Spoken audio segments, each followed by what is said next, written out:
ನಿಮ್ಮ ಹತ್ರ ಒಂದು ಕೃಷಿ ಜಮೀನು ಇದೆ ಅಂತ ಇಟ್ಕೊಳ್ಳಿ, ಅದನ್ನ ಒಂದು ಸೋಲಾರ್ ಅಥವಾ ವಿಂಡ್ ಪವರ್ ಪ್ರಾಜೆಕ್ಟ್ಗೆ ಬಳಸಬೇಕು ಅಂದ್ರೆ ಅದರಿಂದ ವಿದ್ಯುತ್ ಉತ್ಪಾದನೆ ಮಾಡಬೇಕು ಅಂತ ಅಂದ್ಕೊಂಡಿದ್ದೀರಾ? ಹಾಗಾದ್ರೆ ಅದಕ್ಕೆ ಬೇಕಾದ ಸರ್ಕಾರಿ ಅನುಮತಿಯನ್ನ ಆನ್ಲೈನಲ್ಲಿ ಹೇಗೆ ಪಡೆಯೋದು ಅಂತ ಸ್ಟೆಪ್ ಬೈ ಸ್ಟೆಪ್ ತುಂಬಾನೇ ಸರಳವಾಗಿ ಇವತ್ತು ನೋಡೋಣ. ನೋಡಿ, ಒಂದು ಜಾಗವನ್ನ, ಒಂದು ತುಂಡು ಭೂಮಿಯನ್ನ ಕ್ಲೀನ್ ಎನರ್ಜಿ ಅಂದ್ರೆ ನವೀಕರಿಸಬಹುದಾದ ಶಕ್ತಿಯ ಮೂಲವನ್ನಾಗಿ ಮಾಡೋದು ನಿಜಕ್ಕೂ ಒಂದು ದೊಡ್ಡ ವಿಷಯ. ಅದಕ್ಕೆ ಸರ್ಕಾರದ ಆನ್ಲೈನ್ ಪ್ರೋಸೆಸ್ ಏನಿದೆ ಅದನ್ನ ಹಂತವಾಗಿ ಅರ್ಥ ಮಾಡಿಕೊಳ್ಳೋದು ತುಂಬಾ ಮುಖ್ಯ. ಬನ್ನಿ, ಆ ಪ್ರೋಸೆಸ್ ಹೇಗಿದೆ ಅಂತ ನೋಡೋಣ. ಸರಿ, ಈ ಇಡೀ ಪ್ರೋಸೆಸ್ ಅನ್ನ ನಾವು ಒಂದು 5 ಸಿಂಪಲ್ ಸ್ಟೆಪ್ಸ್ ಆಗಿ ನೋಡಬಹುದು. ಮೊದಲನೇದಾಗಿ ನಮ್ಮ ಗುರಿ ಏನು ಅಂತ ಅರ್ಥ ಮಾಡ್ಕೊಳ್ಳೋದು. ಆಮೇಲೆ ಅಪ್ಲಿಕೇಶನ್ ಶುರು ಮಾಡೋಕ್ಕೆ ಮುಂಚೆ ಏನೆಲ್ಲ ತಯಾರಿ ಬೇಕು, ಅದಾದ್ಮೇಲೆ ಆನ್ಲೈನ್ ಅರ್ಜಿ ಹಾಕೋದು ಹೇಗೆ, ಆಮೇಲೆ ಒಂದು ನೋಟರೈಸ್ಡ್ ಅಫಿಡವಿಟ್ ಅಂತ ಬರುತ್ತೆ, ಅದರ ಕಥೆ ಏನು, ಮತ್ತು ಕೊನೆಗೆ ನಮ್ಮ ಅರ್ಜಿಯನ್ನ ಫೈನಲ್ ಆಗಿ ಸಬ್ಮಿಟ್ ಮಾಡೋದು ಹೇಗೆ. ಇದಿಷ್ಟನ್ನು ಒಂದೊಂದಾಗಿ ನೋಡೋಣ ಬನ್ನಿ. ಸರಿ, ಮೊದಲನೇ ಹಂತಕ್ಕೆ ಬರೋಣ. ನಮ್ಮ ಗುರಿ ಏನು? ಭೂ ಪರಿವರ್ತನೆ. ಇದನ್ನ ಮಾಡೋಕೆ ನಾವು ಬಳಸಬೇಕಾಗಿರೋದು ಕರ್ನಾಟಕ ಸರ್ಕಾರದ ಸಿಟಿಜನ್ ಪೋರ್ಟಲ್. ಈ landconversion.karnataka.gov.in ಅನ್ನೋ ವೆಬ್ಸೈಟ್ ಇದೆಯಲ್ಲ, ಇಡೀ ಪ್ರಕ್ರಿಯೆ ಶುರುವಾಗೋದೇ ಇಲ್ಲಿಂದ. ಇದೇ ನಮ್ಮ ಅಫಿಷಿಯಲ್ ಡಿಜಿಟಲ್ ಗೇಟ್ವೇ ಅಂತ ಹೇಳ್ಬೋದು. ಮೊದಲು ಇಲ್ಲಿ ಲಾಗಿನ್ ಆಗಬೇಕು. ಓಕೆ, ಈಗ ಪೋರ್ಟಲ್ಗೆ ಹೋಗೋಕ್ಕಿಂತ ಮುಂಚೆ, ಅಂದ್ರೆ ಅಪ್ಲಿಕೇಶನ್ ಹಾಕೋಕೆ ಶುರು ಮಾಡೋಕ್ಕಿಂತ ಮುಂಚೆ, ನಾವು ಮಾಡಲೇಬೇಕಾದ 2 ತುಂಬಾನೇ ಇಂಪಾರ್ಟೆಂಟ್ ಚೆಕ್ಗಳ ಬಗ್ಗೆ ಮಾತಾಡೋಣ. ಇದನ್ನ ಸರಿಯಾಗಿ ಮಾಡಿದ್ರೆ ಮುಂದೆ ನಮ್ಮ ಕೆಲಸ ತುಂಬಾನೇ ಸುಲಭ ಆಗತ್ತೆ, ಟೈಮ್ ಕೂಡ ಸೇವ್ ಆಗತ್ತೆ. ಇದು ನೋಡಿ, ಬಹುಶಃ ಇಡೀ ಪ್ರಾಸೆಸ್ನಲ್ಲೇ ಅತಿ ಮುಖ್ಯವಾದ ಚೆಕ್. ಅದೇನಪ್ಪ ಅಂದ್ರೆ ನಿಮ್ಮ ಜಮೀನು ಮಾಸ್ಟರ್ ಪ್ಲಾನ್ ಏರಿಯಾ ಒಳಗೆ ಬರುತ್ತಾ ಇಲ್ವಾ ಅಂತ. ಯಾಕೆ ಗೊತ್ತಾ? ಒಂದು ವೇಳೆ ನಿಮ್ಮ ಸರ್ವೆ ನಂಬರ್ ಮಾಸ್ಟರ್ ಪ್ಲಾನ್ ಏರಿಯಾದಲ್ಲಿದ್ರೆ ಈ ಪೋರ್ಟಲ್ನಲ್ಲಿ ನೀವು ಅಪ್ಲಿಕೇಶನ್ ಮುಂದುವರಿಸೋಕೆ ಆಗೋದೇ ಇಲ್ಲ, ಅದು ಅಲ್ಲೇ ಬ್ಲಾಕ್ ಆಗುತ್ತೆ.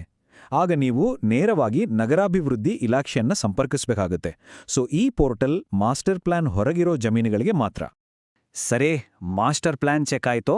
ಈಗ ಅಪ್ಲಿಕೇಶನ್ ತುಂಬಕ್ಕೆ ಕೂರೋ ಮುಂಚೆ ಕೆಲವು ಡಾಕ್ಯುಮೆಂಟ್ಸ್ ಪಕ್ಕಾ ರೆಡಿ ಇಟ್ಕೋಬೇಕು. ಯಾವ್ದ್ಯಾವುದು? ನಿಮ್ಮ ಪ್ರಾಜೆಕ್ಟ್ಗೆ ಸಿಕ್ಕಿರೋ ಅಪ್ರೂವಲ್ ಲೆಟರ್, ಅಂದ್ರೆ ಲೆಟರ್ ಆಫ್ ಅವಾರ್ಡ್ ಇರ್ಬೋದು, ವರ್ಕ್ ಆರ್ಡರ್ ಇರ್ಬೋದು, ಆಮೇಲೆ RTC ಮತ್ತು ಮ್ಯೂಟೇಷನ್ ವಿವರಗಳು. ಅತೀ ಮುಖ್ಯವಾಗಿ ಜಮೀನಿನ ಮೇಲೆ ಎಷ್ಟು ಜನರ ಹೆಸರಿದೆ, ಅಂದ್ರೆ ಎಲ್ಲಾ ಜಂಟಿ ಮಾಲೀಕರ ಆಧಾರ್ ಕಾರ್ಡ್ ಮತ್ತು ಪ್ಯಾನ್ ಕಾರ್ಡ್ ಬೇಕೇ ಬೇಕು. ಇದಿಷ್ಟು ಕೈಯಲ್ಲಿರಲಿ. ಹಂತ 3, ಈಗ ಆನ್ಲೈನ್ ಅರ್ಜಿ ಹಾಕೋದು ಹೇಗೆ ಅಂತ ಮಾಡೋಣ. ಎಲ್ಲ ಡಾಕ್ಯುಮೆಂಟ್ಸ್ ರೆಡಿ ಇದೆಯಲ್ವಾ? ಸರಿ, ಪೋರ್ಟಲ್ಗೆ ಲಾಗಿನ್ ಆಗಿ ಅಲ್ಲಿ ನ್ಯೂ ರಿಕ್ವೆಸ್ಟ್ ಅಂತ ಒಂದು ಆಪ್ಷನ್ ಕಾಣುತ್ತೆ, ಅದನ್ನು ಕ್ಲಿಕ್ ಮಾಡಿ. ಅದರಲ್ಲಿ apply for land conversion for renewable energy projects ಅನ್ನೋ ಆಯ್ಕೆಯನ್ನ ಸೆಲೆಕ್ಟ್ ಮಾಡಿ. ಆಮೇಲೆ ನಿಮ್ಮ ಜಮೀನಿನ ಡೀಟೇಲ್ಸ್ ಅಂದ್ರೆ ಜಿಲ್ಲೆ, ತಾಲೂಕು, ಗ್ರಾಮ ಮತ್ತು ಸರ್ವೆ ನಂಬರ್ನ ಕರೆಕ್ಟಾಗಿ ಎಂಟರ್ ಮಾಡಿ. ಇಲ್ಲೊಂದು ಪ್ರೋ ಟಿಪ್, ಇದನ್ನ ಮಿಸ್ ಮಾಡ್ಕೋಬೇಡಿ. ನಿಮ್ಮ RTCಯಲ್ಲಿ ಎಷ್ಟೇ ಜನರ ಹೆಸರಿರಲಿ, 2 ಇರಲಿ, 10 ಜನ ಇರಲಿ, ಪ್ರತಿಯೊಬ್ಬರೂ ತಮ್ಮ ಆಧಾರ್ ಬಳಸಿ KYC ಮಾಡಲೇಬೇಕು. ಇದು ಕಡ್ಡಾಯ. ಒಬ್ರು ಮಿಸ್ ಮಾಡಿದ್ರೂ ಅಪ್ಲಿಕೇಶನ್ ಮುಂದೆ ಹೋಗಲ್ಲ. ಹಾಗಾದ್ರೆ KYC ಮಾಡೋದು ಹೇಗೆ? ಅದು ತುಂಬಾನೇ ಸಿಂಪಲ್. ಪ್ರತಿಯೊಬ್ಬ ಮಾಲೀಕರ ಹೆಸರಿನ ಪಕ್ಕ ಡೂ KYC ಅಂತ ಇರುತ್ತೆ, ಅದನ್ನ ಕ್ಲಿಕ್ ಮಾಡಿ. ಅವರ ಆಧಾರ್ ನಂಬರ್ ಹಾಕಿ. ಜನರೇಟ್ OTP ಅಂತ ಕ್ಲಿಕ್ ಮಾಡಿದ್ರೆ ಅವರ ಆಧಾರ್ಗೆ ಲಿಂಕ್ ಆಗಿರೋ ಮೊಬೈಲ್ ನಂಬರ್ಗೆ ಒಂದು OTP ಬರುತ್ತೆ.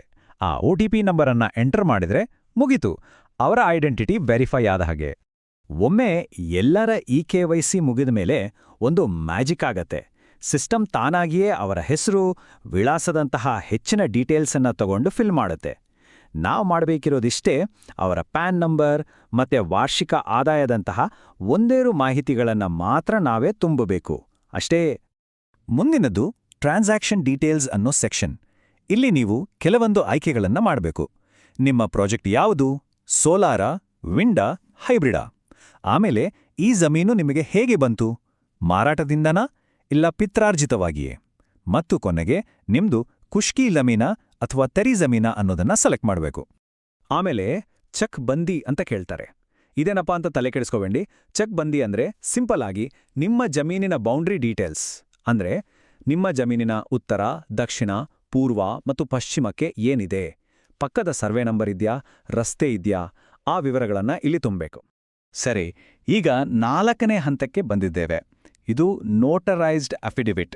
ಇದೊಂದು ಸ್ವಲ್ಪ ಡಿಫ್ರೆಂಟ್ ಸ್ಟೆಪ್. ಯಾಕಂದ್ರೆ ಇದರಲ್ಲಿ ಸ್ವಲ್ಪ ಆನ್ಲೈನ್ ಕೆಲಸ ಇದೆ, ಸ್ವಲ್ಪ ಆಫ್ಲೈನ್ ಕೆಲಸ ಕೂಡ ಇದೆ. ಎರಡೂ ಮಾಡಬೇಕು. ಮೊದಲೇನು ಮಾಡಬೇಕು? ಪೋರ್ಟಲ್ನಲ್ಲೇ ಜನರೇಟ್ ಅಫಿಡವಿಟ್ ಅಂತ ಕ್ಲಿಕ್ ಮಾಡಿ. ಆಗ ನಿಮ್ಗೊಂದು ಯುನೀಕ್ ID ಜೊತೆ ಅಫಿಡವಿಟ್ ರೆಡಿ ಆಗತ್ತೆ. ಅದನ್ನ ₹100 ಸ್ಟ್ಯಾಂಪ್ ಪೇಪರ್ ಮೇಲೆ ಪ್ರಿಂಟ್ ತಗೋಬೇಕು.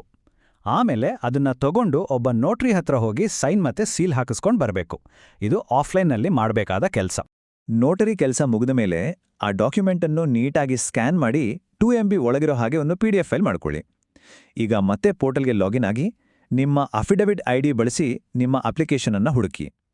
ಅಲ್ಲಿ ಸ್ಕ್ಯಾನ್ ಮಾಡಿದ PDF ಫೈಲನ್ನು ಅಪ್ಲೋಡ್ ಮಾಡಿ. ಕೊನೆಗೆ ನಿಮ್ಮ ಆಧಾರ್ OTP ಬಳಸಿ ಸೈನ್ ಮಾಡಿದ್ರೆ ಈ ಹಂತ ಕಂಪ್ಲೀಟ್ ಆಗುತ್ತೆ. ಬಂದೇ ಬಿಟ್ವಿ 5ನೇ ಮತ್ತು ಕೊನೆಯ ಹಂತಕ್ಕೆ, ಅಪ್ಲಿಕೇಶನ್ ಸಬ್ಮಿಟ್ ಮಾಡೋದು. ಎಲ್ಲಾ ಡಾಕ್ಯುಮೆಂಟ್ಸ್ ರೆಡಿ ಇದೆ, ಅಪ್ಲೋಡ್ ಆಗಿದೆ. ಈಗ ಇದನ್ನ ಸರಿಯಾದ ಇಲಾಖೆಗೆ ಹೇಗೆ ಕಳಿಸೋದಂತ ನೋಡೋಣ. ಇಲ್ಲಿ ಒಂದು ಇಂಪಾರ್ಟೆಂಟ್ ವಿಷಯ. ನಿಮ್ಮ ಪ್ರಾಜೆಕ್ಟ್ಗೆ ಯಾರು ಅಪ್ರೂವಲ್ ಕೊಟ್ಟಿದ್ರು? ಕ್ರೀಡಲ್, KPTCL ಅಥವಾ BSCOM. ಯಾವ ಇಲಾಖೆ ಅನುಮತಿ ಕೊಟ್ಟಿತ್ತೋ ಆ ಇಲಾಖೆಯನ್ನ ಇಲ್ಲಿ ಕರೆಕ್ಟಾಗಿ ಸೆಲೆಕ್ಟ್ ಮಾಡಬೇಕು. ಆ ಇಲಾಖೆ ಕೊಟ್ಟಿರೋ ಅಪ್ರೂವಲ್ ಲೆಟರ್ ಇದೆಯಲ್ವಾ, ಅದ್ರ ಪ್ರಕಾರ ಯಾವುದು ಅಂತ ಆಯ್ಕೆ ಮಾಡಿ. ಉದಾಹರಣೆಗೆ ಲೆಟರ್ ಆಫ್ ಅವಾರ್ಡ್. ಆಮೇಲೆ ಆ ಲೆಟರ್ನ ನಂಬರ್, ಅದು ಇಶ್ಯೂ ಆದ ದಿನಾಂಕವನ್ನ ಎಂಟರ್ ಮಾಡಿ. ಆ ಲೆಟರ್ನ ಸ್ಕ್ಯಾನ್ ಕಾಪಿಯನ್ನ ಅಪ್ಲೋಡ್ ಮಾಡಿ ಅಪ್ಲೈ ಫಾರ್ ಕನ್ವರ್ಷನ್ ಅನ್ನೋ ಬಟನ್ ಮೇಲೆ ಕ್ಲಿಕ್ ಮಾಡಿದ್ರೆ ನಿಮ್ಮ ಕೆಲಸ ಮುಗೀತು. ಕ್ಲಿಕ್ ಮಾಡಿದ ತಕ್ಷಣ ಸ್ಕ್ರೀನ್ ಮೇಲೆ ಈ ರೀತಿ ಒಂದು ಯುನೀಕ್ ರಿಕ್ವೆಸ್ಟ್ ID ಜನರೇಟ್ ಆಗತ್ತೆ. ಇದು ಬಂತು ಅಂದ್ರೆ ನಿಮ್ಮ ಅರ್ಜಿ ಯಶಸ್ವಿಯಾಗಿ ಸಬ್ಮಿಟ್ ಆಗಿದೆ ಅಂತ ಅರ್ಥ. ಕಂಗ್ರ್ಯಾಚುಲೇಷನ್ಸ್! ಹಾಗಾದ್ರೆ ಆನ್ಲೈನ್ನಲ್ಲಿ ಅರ್ಜಿ ಹಾಕೋ ಕೆಲಸ ಮುಗಿತು. ಆದ್ರೆ ಒಂದು ಜಮೀನಿನ ಸರ್ವೆ ನಂಬರನ್ನ ಮೆಗಾವ್ಯಾಟ್ ವಿದ್ಯುತ್ ಉತ್ಪಾದನೆ ಮಾಡೋ ಸಂಖ್ಯೆಯಾಗಿ ಬದಲಾಯಿಸೋ ಈ ದಾರಿಯಲ್ಲಿ ಮುಂದಿನ ಅಡಚಣೆ ಅಥವಾ ಸವಾಲು ಯಾವುದಿರ್ಬೋದು? ಸ್ವಲ್ಪ ಯೋಚನೆ ಮಾಡಿ ನೋಡಿ. ಇವತ್ತಿನ ಈ ವಿವರಣೆಯನ್ನ ನೋಡಿದ್ದಕ್ಕಾಗಿ ಎಲ್ಲರಿಗೂ ಧನ್ಯವಾದ.